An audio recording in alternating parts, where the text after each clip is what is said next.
En gros, il y a plusieurs problèmes qui peuvent causer des disputes dans une relation amoureuse.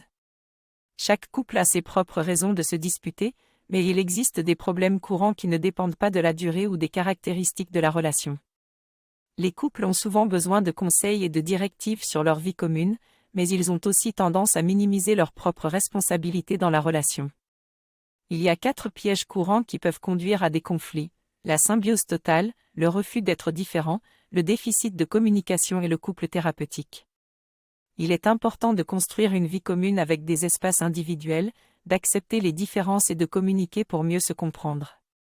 Je comprends qu'il y a plusieurs raisons pour lesquelles les relations peuvent échouer.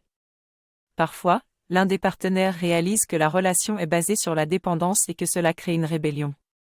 D'autres fois, les 2 partenaires acceptent d'être seuls ensemble et ne cohabitent plus comme un couple. Les gens changent, physiquement et psychologiquement, et si nous ne savons pas nous adapter à ces changements, cela peut causer des problèmes dans la relation. Mais souvent la paresse et le fatalisme nous poussent à ne pas faire d'efforts pour améliorer la relation. Nous pouvons aussi être trop impatients et attendons des résultats instantanés au lieu de construire une véritable intimité avec notre partenaire. Avoir un enfant peut également créer des tensions dans la relation si les 2 partenaires n'ont pas de projet d'avenir ensemble ou si l'un des partenaires se sent délaissé. Il est important de communiquer et d'avoir des projets d'avenir communs pour maintenir une relation harmonieuse et épanouissante. Si je n'ai pas de projet, il est important que je me concentre sur la connaissance de soi en ayant recours à l'aide d'un coach ou d'un psychothérapeute pour commencer un travail sur moi-même.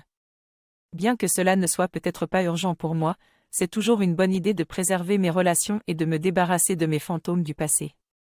Je dois être conscient de mes comportements et éviter de tomber dans le piège en étant curieux de voir comment les autres autour de moi sont touchés par ce syndrome.